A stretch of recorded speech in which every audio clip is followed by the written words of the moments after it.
අද මේ පෘථිවියේ ඉන්න විශාලතම සත්වයා වන නිල්තල්මසා පරිණාමය වුණේ පූසෙක් නැත්තම් මීමින්නෙක් වගේ ගොඩබිම හිටපු පුංචි සතෙකුගෙන් කියලා හිතන්න පුළුවන්ද? එහෙනම් අපි බලමු ඒ පරිණාමයේ කතාව මුල ඉඳලම.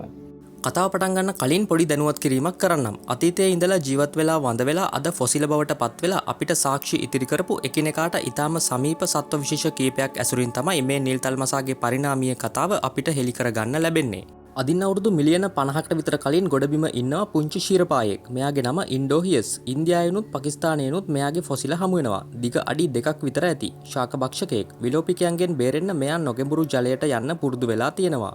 තවත් අවුරුදු මිලියන 2ක් විතර ගියහම මෙයා උභයජීවියෙක් විදිහට පරිණාමය වෙනවා. ශාකභක්ෂක තත්වයෙන් මාංශභක්ෂක බවට හැරෙනවා. ගොඩබිම හිටියත් නොගැඹුරු මිරිදියේ දඩයම් කරනවා. කට වෘකයෙකුගේ වගේ දත් සහිතයි. ඒත් කකුල් වල කුර තියෙනවා. මෙයා මීටරයක් වගේ දිගයි.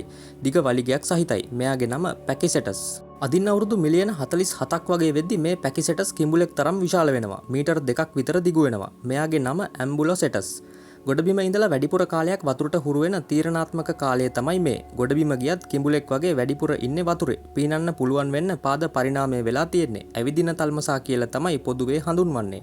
තවත් අවුරුදු මිලියනයක් 2ක් විතර යද්දි මේ ඇම්බුලොසෙටස් මීටර 3කට ආසන්න වන තරම් දිගින් වැඩි වෙනවා. වැඩි වෙලාවක් මුහුදේ ඉඳලා විවේක ගන්නත් පැටව් බිහි කරන්නත් විතරක් ගොඩබිමට එනවා. මෙයාව හඳුන්වන්නේ මයි ඇසෙටස් කියලා. මෙයාට මාළු අල්ලන්න පහසු වෙන්න කේතු හැඩේ තියුණු දත් පිහිටලා තියෙනවා. අදින් අවුරුදු මිලියන 41ක් විතර වෙද්දි ඉයෝසීන යුගයේදී මේ සත්වයා හඳුන්වන්නේ රෙඩොසෙටස් කියලා. මෙයා සම්පූර්ණම ජලයේ ජීවත් වෙන්න පරිණාමය වෙන්නේ මේ අවධියේදී. පීනන්න පහසු වෙන්න වරල් මිශ්‍ර පාද තමයි තියෙන්නේ. ඒත් සීල් මස්සයෙකුට වගේ අවශ්‍ය නම් ගොඩබිම ඇවිදින්නත් හැකියාව තියෙනවා. රොඩොසෙටස්ගේ දිගත් මීටර 3ක් විතර ඇති. මේ වෙද්දි මෙයාගේ බර කිලෝ 300කට ආසන්නයි. අදින් අවුරුදු මිලියන 40ක් වගේ වෙද්දි මේ සත්වයා මීටර් 15ක් 20ක් වගේ දිගකට වැඩෙනවා. මෙයාව හඳුන්වන්නේ බැසිලොසෝරස් කියලා. මේ ඉයෝසීන යුගයේ අගභාගය. මේ වෙද්දි මෙයා ගොඩබිම අතහැරලා සම්පූර්ණම ජලයට හුරු වෙලා ඉන්නේ. දිගට ශරීරයක් වගේම අත්පා තරමක් කෙටි වෙලා වරල් බවට පත් වෙමින් තියෙන්නේ.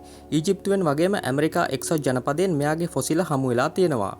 ඊට පස්සේ අවධිය තමයි ලැනොසෙටස්. මේ අවධිය අදින් අවුරුදු මිලියන 35ක් වගේ කාලය. මේ වෙද්දි මෙයාගේ දිග ක්‍රමයෙන් අඩු වෙනවා. ඒකට හේතුව මසුන් හඹාගෙන ගිහින් දඩයම් කරනවා වෙනුවට කුඩා සතුන් විශාල ප්‍රමාණයක් ආහාරයට ගන්න හුරු වුණ එක. පෙරහන් ක්‍රමය කියලා තමයි ඒක හඳුන්වන්නේ. කුඩා මසුන් රෑනක් ළඟින් කට අරගෙන ගියාම වතුර කට දෙපැත්තෙන් එළියට ගිහින් මාළු ටික බඩට යනවා. මේ නිසා වේගවත් දිගටි ශරීරයක් වෙනුවට ගැටි මහත ශරීරයක් දක්වා පරිණාමය වෙනවා. ලැනොසෙටස්ගේ දිග මීටර 8ක් 12ක් විතර ඇති. අදින් අවුරුදු මිලියන 3ක් විතර වෙද්දි තමයි අද අපි දන්න නිල්තල්මසා බිහි වෙන්නේ. මෙයාගේ දිග මීටර 30ක් විතර ඇති. පෘථිවි ඉතිහාසයේ මෙතෙක් දන්නා විශාලතම සත්වයා. අර පෙරහන් ක්‍රමයම අනුගමනය කරන නිසා නිල්තල්මසාට ආහාර ලබා ගැනීම ඉතාම පහසු වෙනවා. ඒ වගේම මේ කාලේ මෙයාට විලෝපිකයොත් නැහැ. ඒ නිසා තමයි නිල්තල්මසා අතිශය දිගින් වැඩි සතෙක් විදිහට පරිණාමය වෙන්නේ. දිනකට ටොන් 4ක විතර ක්‍රිල් මසුන් ප්‍රමාණයක් ආහාරයට ගන්නවා. සාගරයේ ක්‍රිල් ගහණය පාලනය වෙන්නේ නිල්තල්මසුන් නිසා. ඒ වගේම මේගොල්ලෝ කිලෝමීටර් 1600ක් විතර ඈතට පිහිනන්නත් පුරුදු වෙලා ඉන්නවා. ඒ නිසා ශක්තිය ගබඩා කරගන්නත් එක්ක මේගොල්ලෝ මීටර 30ක් දක්වා විශාල වෙලා තියෙනවා. අද අපි දකින නිල්තල්මසා කියන්නේ අද ඉන්න ഘോഷාකාරීම සත්ත්ව විශේෂයක්. මෙයාගේ ආයු කාලය අවුරුදු 80ක් 90ක් විතර ඇති.